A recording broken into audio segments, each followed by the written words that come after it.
There's no such thing as just a Cat 1, just a tropical storm, just a Cat 2. Even the smallest storm, if it's slow enough and big enough, is going to create catastrophic flooding and storm surge. We have had Category 5s make landfall in the past during below average seasons. WWL Louisiana is helping you to prepare for another storm season, no matter what it brings our way. Welcome to our 2026 hurricane season special. I'm WWL Louisiana Chief Meteorologist Chris Franklin. This year, we're going to see some changes as forecasts become more accurate. We're also looking deeper into why this upcoming season may be less active. Let's look at the numbers. The Hurricane Center, NOAA, actually forecasted about 18 to 14 storms. That is roughly what Colorado State forecasted back in April. Now, on average, we would see 14 named storms. So what we're going with is just slightly below average. Note the number of hurricanes. NOAA gives a range of 3 to 6, about in line with Colorado State, an average being 7, and 1 to 3 or 2 from Colorado State, major hurricanes. The average is 3. Now, the reason for this, one of the major reasons, is that we are expecting a strong, what we're calling a super El Nino, which Alexa Trishler will detail a bit later. But first, Brooke Laser takes a look at some new products you'll see this season. Now, the cone itself is not going to appear super different in terms of its physical look. However, you'll notice a few different intricacies when you zoom in a little bit closer. So you'll once again notice the watches and warnings are highlighted across different impact areas. This is something we've been seeing over the last couple of years, but it hadn't officially been implemented. Instead, it was actually an experiment. Here at WWL Louisiana, we're going to take this information when it's necessary for our forecast and break it down one element at a time. We'll also have a little bit of a difference in terms of the color codes. So instead of hurricane warnings being red, for example, our system will show them as pink. But you'll notice here, this particular map is showcasing a combination of tropical storm warnings, hurricane warnings, and the overlay of both. So if you're assessing this on your own, you're going to see it all at one time. It also mentions a major hurricane versus a hurricane, and then a tropical storm classification, which is specified with the initial letter marked here. So those are based on the category of the storm as it approaches. Remember, our watches are going to be issued 48 hours ahead of impact, and our warnings 36 hours or less. For generations, people along the Gulf Coast have lived with hurricanes, but new research puts hard numbers behind what so many in Southeast Louisiana already know. Our area is one of the biggest hurricane targets in the country. Meteorologist Peyton Malone looked at the study to understand why this part of the coast is such a hurricane hotspot.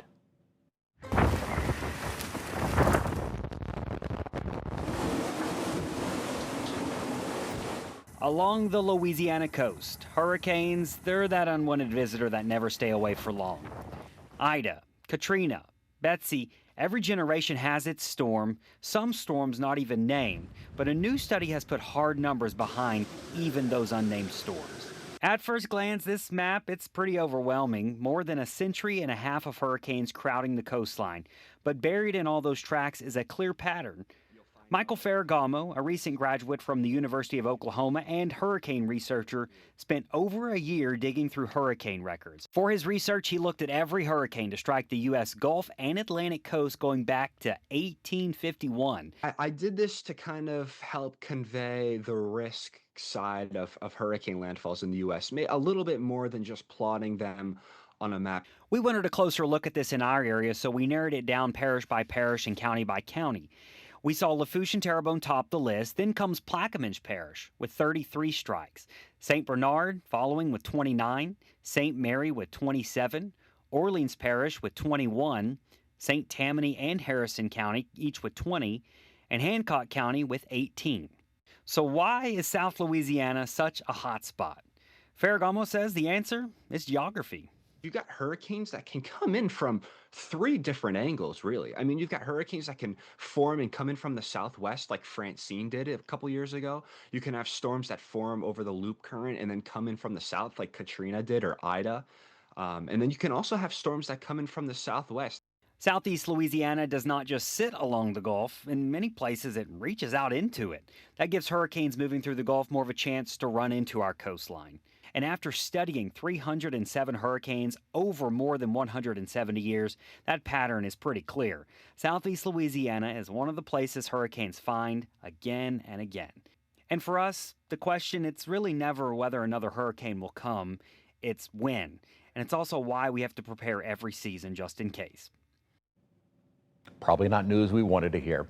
When experts at Colorado State and NOAA put together their forecast for the season, there is a lot that they have to take into account. And one of the biggest things they consider is El Nino. Meteorologist Alexa Trischler takes a closer look at how this can influence the number of hurricanes in the Atlantic Basin. El Nino and La Nina. These are the warm and cool phases of the El Nino Southern Oscillation, or ENSO. ENSO is a naturally occurring ocean atmosphere climate pattern that changes roughly every 2 to 7 years with different intensities each time.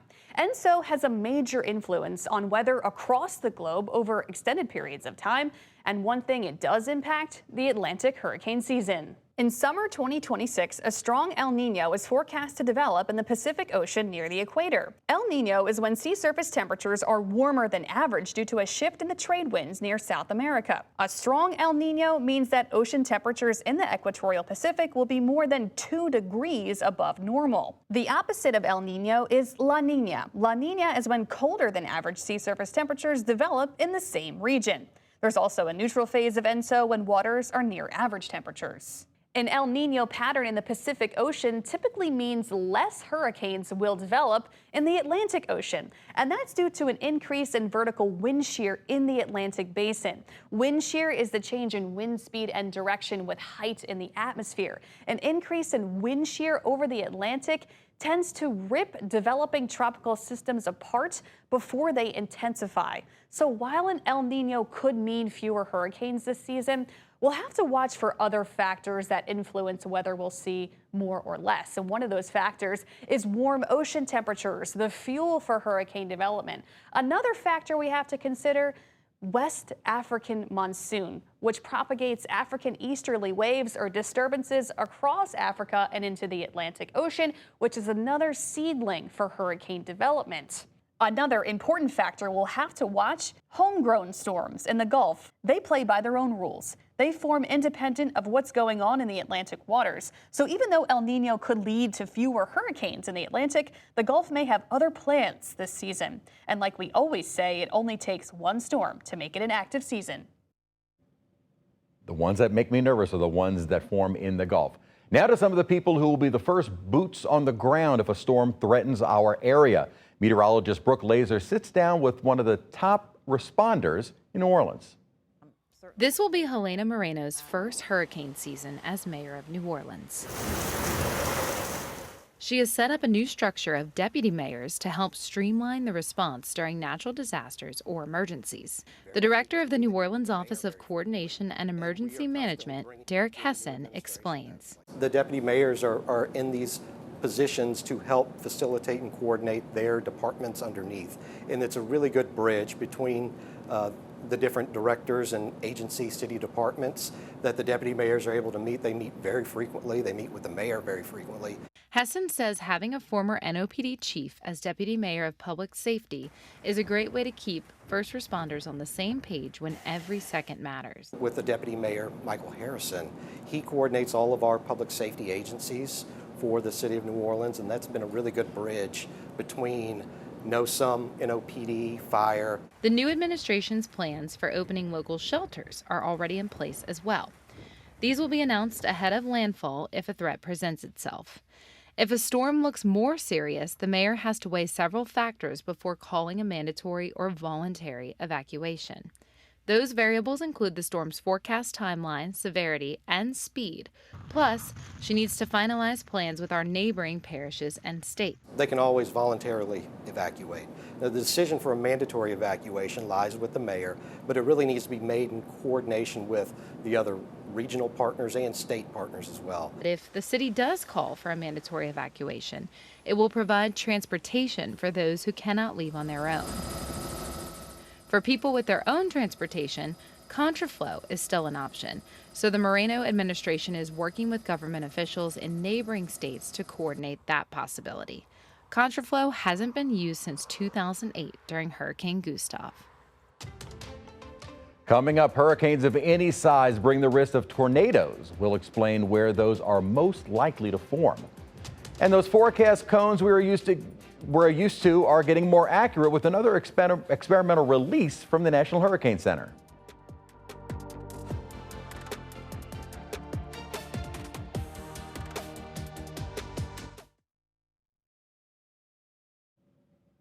Welcome back. Extreme winds, flooding, storm surge may be the first things you think about when it comes to hurricanes, but also tornadoes are on that list. Meteorologist Alexa Trishler shows us how they form and how new ways to track them are rolling out this season. Tropical tornadoes have impacted the Gulf Coast for hundreds of years, with records dating back to the 1700s. One of the strongest and deadliest happened in 1964 when Hurricane Hilda produced an F4 tornado that killed 22 people and injured 165 more in Lafourche Parish. Tropical tornadoes form when hurricanes and tropical storms move onshore. Suddenly, more friction is introduced when the cyclone moves on land. After freely gliding across the water, winds then slow down at the surface while still moving quickly higher up in the sky. This causes an increase in wind shear, a change in wind with height in the atmosphere, allowing storms to rotate. Tropical tornadoes typically happen in the right front quadrant of a hurricane, the most powerful side, often called the dirty side. Tropical tornadoes often form in the outer rain bands, away from the center of a hurricane. Although they are usually short-lived and weak, they can sometimes cause major destruction. To better prepare for tornadoes and all types of severe weather, both during hurricane season and beyond, the National Oceanic and Atmospheric Administration Storm Prediction Center has rolled out new conditional intensity levels to their severe weather outlook. Now, 3 different types of hatching levels indicate how intense a tornado could be, making it easier to see where the worst of the weather could potentially happen. I spoke with Evan Bentley, a warning coordination meteorologist with the Storm Prediction Center, about how this new update can better prepare for hidden threats like tropical tornadoes this hurricane season. Even though many tropical cyclones end up only producing weak tornadoes, doesn't mean that stronger tornadoes can't occur. In fact, we had Hurricane Milton there across the Florida Panhandle, which produced multiple EF3 intense tornadoes. So it is possible in specific scenarios for the environment to support these strong to intense tornadoes. And as part of this new conditional intensity paradigm, we'll be looking at the data here at the Storm Prediction Center to make sure that we can highlight those areas when the concern is greater. He says the goal of this update is to provide better and more detailed forecasts to help save lives. Did you know the forecast cone is drawn by hand? Coming up, I'll show you exactly how it's done. Plus, my sisters went to elementary school there, and now that I was going to a different school than all of them, it was different. It was going to be really different for me. some great news on a Houma school destroyed by Ida with a groundbreaking earlier this year. All right, we're going back to school to learn the geometry of the forecast cone. How exactly is the cone produced? Well, imagine this blank chalkboard is the Atlantic Ocean, and here is our current storm. Forecasters at the National Hurricane Center put together their forecast for a storm and decide where it's going to be in 3 hours, then 12 hours, then 24 hours. They're still forecasting out another 36 hours. Let's keep going. It's going to be 48 hours, and it's going to be out here at 60 hours, and it starts to make a little bit of a turn here at 72 hours. This is 96 hours, and then our 5-day forecast, 120 hours. Now, the storm is not going to be exactly at those points, so there needs to be a little margin of error. Well, at all of these forecasted times, there is a set margin of error, and it is displayed as a circle's radius. So at 3 hours, the margin of error is about 16 miles. This is not going to be to scale, and my apologies for my drawing of a circle. So 16 miles is the margin of error for the 3-hour forecast. At 12 hours, the margin of error is at 25 miles. At 24 hours, it is 39 miles. At 36 hours, it's 49 miles, 48, 62 miles. It gets a little bit bigger the farther out you go. 60 hours, it's 77 miles. 72 hours, 95 miles. At 96, let's draw our line this way, it is 134 miles. And at 120, It is 200 miles. So obviously the error gets larger the farther out in time we go. Our forecasts aren't as accurate. So with that being our radius, let's draw a circle around 3 hours. It's a little bit bigger than it would normally be, but again, my drawing of circles is horrendous. But what this is saying is that the center of the storm could be anywhere in this circle at 3 hours out. At 12 hours out, that radius is 25, so it's going to be a little bit larger. 39 miles out at 24, 49 miles out at 36, 62 miles out at 48, and so on with the circles getting larger and larger. Now, here's a little bit of geometry. Do you know what it's called when a line just crosses the outer circumference of a circle? That's called a tangent. And so if we connect all of these circles and connect all of the circles on a tangent, then you now have, in essence, a forecast cone. So that is how it is produced. This cone is only forecasting the very center of the storm. It is not taking into account the structure of the storm or the size of the storm. Now, something that is interesting, check this out. The Hurricane Center is going to be experimenting with the way they draw those circles. So instead of the perfect circle around the center of each forecast point, they're going to start drawing an ellipse to better illustrate the error along the forward path. The Hurricane Center says this is actually going to account for the 90th percentile, meaning only 10% of the time will the storm be outside of the forecast cone compared to the current 1/3 or 33%. Now, after an advisory and forecast is issued, they will display the experimental cone only on their website, hurricanes.gov. The image that you see here, the red dashed line, is the current cone, and that white is the experimental. As you see, it isn't dramatically different, except that the experimental is a little bit wider, especially later in the forecast, and it is a little bit more elongated toward the end. There is no word as to when this could become operational.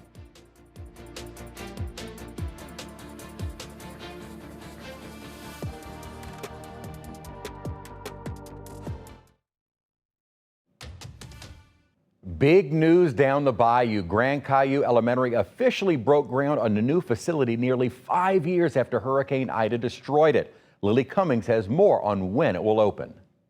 Was it like home? Yeah, because I knew all the teachers there. My sisters went to elementary school there, and now that I was going to a different school than all of them, it was different. It was going to be really different for me. Fourth grader Margot Hernandez Fitch still remembers the former Grand Caillou Elementary. After Ida, our school, of course, school was destroyed. Ida ripped the roof completely off of the building. FEMA deemed the facility a rebuild, not a repair. The final rendering of the school. For years, Principal Amanda Callahan and Terrebonne Parish school leaders have worked with the agency, and finally, they got the green light to break ground. They've already started driving pilings, and it actually is moving very quickly. Despite being relocated to another campus, the Grand Caillou community came back stronger, going from a D to an A school. We had kids during that time that were living in sheds and tents, because their houses were destroyed. I also had some employees that, were displaced from the storm. But the positive in it was, yes, here was their normalcy for the kids. Here was the family. And that helped so much to get over that time, and for families to rebuild. Callahan says roughly 100 students never returned after the storm. So we're hoping when we're back, on our original location, that some of those families come back. The new school is projected to open in October 2027, long after Margot graduates to middle school.